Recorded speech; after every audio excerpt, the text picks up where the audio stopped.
Welcome, everyone. This is Tak Oda, CIO of Attaché for Business, joined here by Lesa Hammond. We're going to talk about HR stuff. All right, Lisa, what are we talking about today?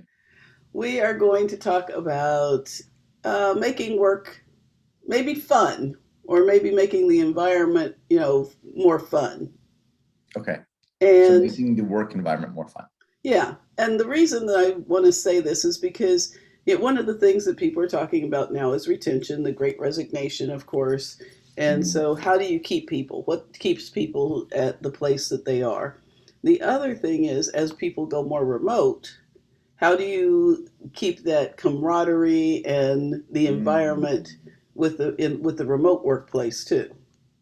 Right, because if the main thing that's keeping people at work is like the thing that they find fun is the other people, Right. the remote, then that is gone. So of course people are going to start leaving their jobs more often. Yeah, exactly. And and I guess we could do a whole nother one on those managers that think that turnover is good, so they actually build turnover into the job. But Mm, that's not what we're talking about today. okay. We're talking about how do you actually keep the people that you have Mhm. and keep the environment so that they're feeling like they're a part of the environment, and the management team too is fun.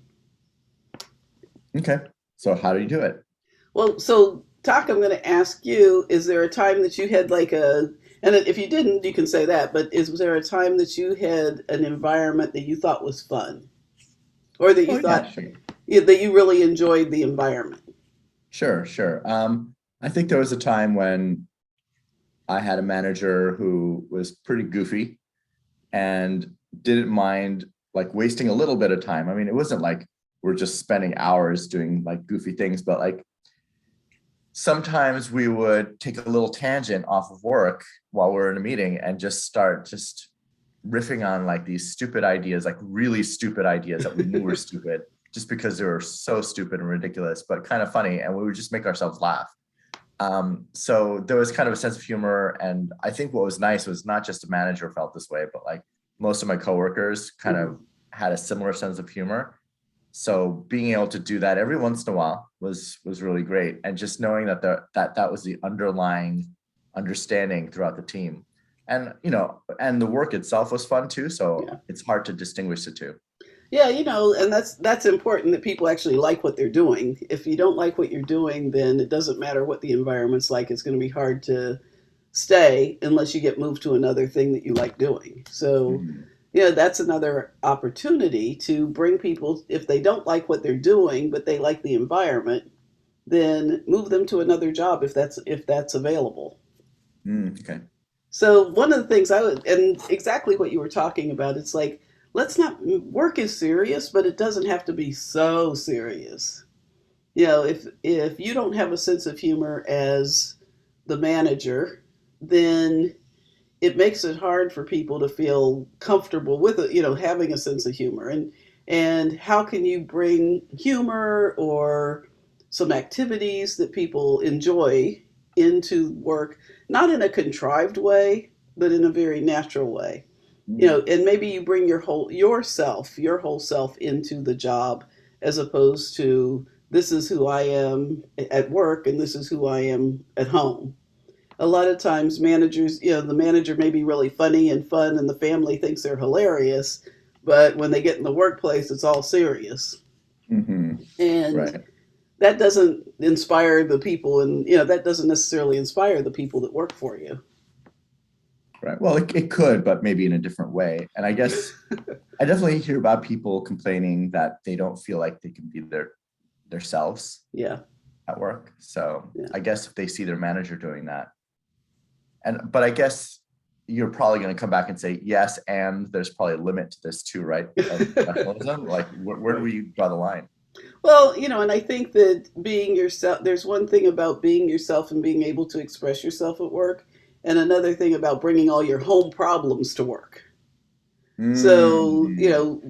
being able to be yourself is one thing. You don't want to bring all of the problems that you have at home to work, and then that becomes a different problem. But you don't want to have to leave yourself at the door when you come to work, Right. or put on a shield when you come to work. And I think, as people of color, it is one of those things that becomes even, I think, is almost natural because when we Hmm. walk into the world, we kind of put on this shield. So, how can we make the environment so people don't feel like they have to do that when they come to work?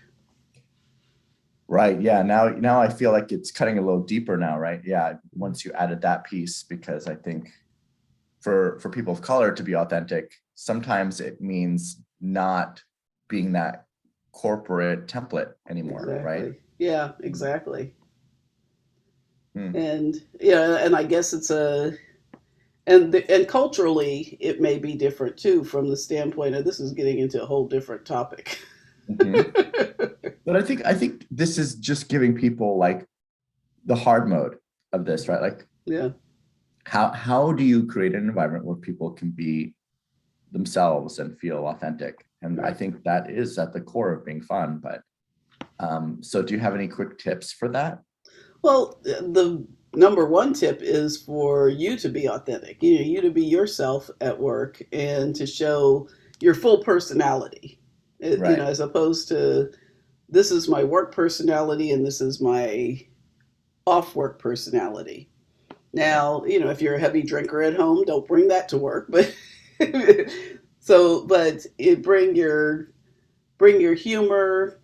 If Mhm. you tend to be like in our family, we are pretty sarcastic with each other, not in a mean way, Mhm. but in a kind of funny way. And somebody will say, come into the house and say, can open the refrigerator and say, can I have one of the Cokes? And we're like, no, you cannot have anything in the refrigerator. And those kind of things where it's just like, ask a question that you already know the answer to, and we're going to give you the answer that you don't think we're going to give you. Mhm. So, bringing that same personality into the workforce and letting people realize that's your personality, Mhm. then I think that's okay. Okay. And allowing other people to be the same, to be however they are. Right. Some Okay. people So are that's step goofy. one. Right. Yeah. Yeah. Some people are Uh, goofy. Some people are serious, more serious than others, just mhm. in general. Right. Um, Also, I'd say that having some things that people enjoy doing, like, when it's face to face, a lot of companies will have like a baseball team, a Mhm. softball team. Right. And and I've been places where we would do a weekend cruise, somewhere, or an evening cruise on the bay. Since we're in the San Francisco Bay Area, it's easy to do a catamaran on the bay in the afternoon. And just things like that are things that you could do when you're in person. Mhm. What can you do virtually that can bring in that same kind of spirit? And I think that one of the things that also happens is people don't necessarily want to spend a lot of time outside of work with, being forced to do work things. Like, you can't say, so we're going to have a retreat at 5 o'clock after everybody's done and we're going to have fun. You don't want to do that. You want to Right. you want to build things into the workday, and really it's not about activities or retreats, even though retreats are good. It's not about that. It's about just creating an environment where people celebrate people's birthdays virtually, and make it a surprise. One of the things that I know um, became kind of a big hit was having somebody come in. How there were those Zoom bombers where they would come Mhm. in, and then it became a thing where they would hire somebody to Zoom bomb the meeting to do, just to be goofy for a second and to add some levity. So even some of those kind of things are things that can be done. Gotcha. Okay. Well, that does sound pretty fun to me. So yeah, let's give it a try. And I suggest everyone else try it too. What, Zoom bombing the meeting? Yeah. Yeah. No, I'm just kidding. No, the other stuff, the other stuff. Yeah. But the Zoom bombing, that's pretty funny. Yeah. All right. Anything else you want to add? No, I think that's it. Just, it's more just a reminder than it is about specific, Right. activities or anything. Right. Okay. Great. Keep it real, I guess is. Keep it real, Keep it Lisa. All right. real. All right, everyone. You heard it here. Keep it real. So, and also keep liking and subscribing, and we'll talk to you again soon. Thanks so much, everybody. All right, thanks. Yeah, thanks, Lisa.